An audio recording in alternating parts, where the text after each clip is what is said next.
تسريبات حصرية للحلقة الخامسة من مسلسل دروب المرجلة الجزء الثالث.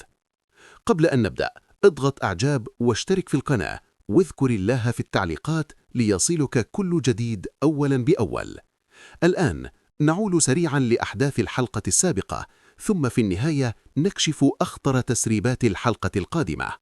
ملخص الحلقة السابقة: الحلقة الماضية شهدت تصعيدا ناريا لم يكن في الحسبان.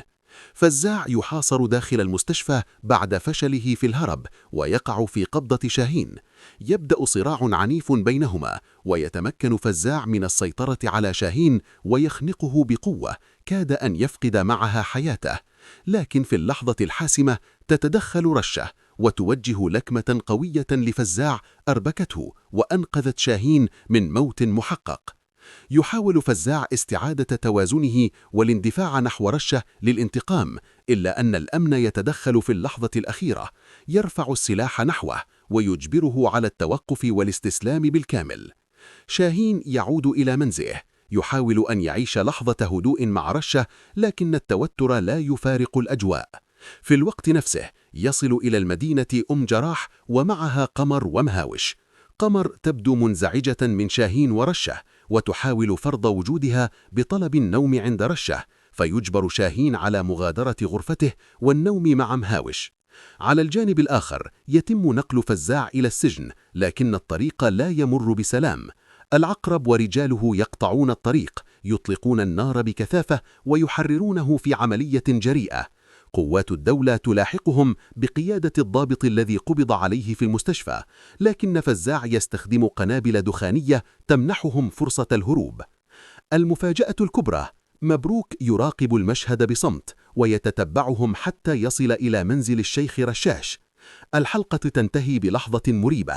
مهاوش يخبر شاهين برغبته في التقدم لخطبة الدكتورة بعد أن بدأ يعجب بها، وفي أثناء الحديث يلمح وجود لطف أخو جراح يتجسس عليهما، ليبدأ فصل جديد من الشكوك. الحلقة الخامسة تنطلق مباشرة من تلك اللحظة المشحونة. مهاوش يلاحق لطف ويتمكن من القبض عليه ويعيده إلى المكان الذي كانوا يجلسون فيه. جراح تتعرف عليه وينكشف أن وجوده لم يكن صدفة، بل كان يراقب أخته جراح منذ وصولهم إلى المدينة.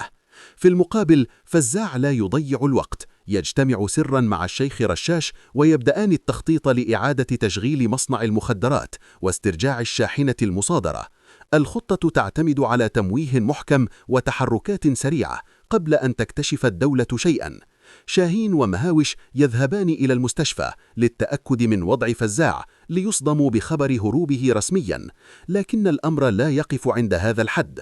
وجود مبروك في المدينة يثير الريبة ويؤكد أن هناك خيوطا تحاك في الخفاء. فزاع الآن لم يعد مجرد هارب، بل رجل يسعى للانتقام. الحلقة الخامسة ستكون حلقة خطط خفية، انكشاف وجوه، وبداية صدام مباشر يمهد لانفجار كبير في الأحداث القادمة. السؤال الأهم: هل ينجح شاهين في كشف مخطط فزاع قبل فوات الأوان؟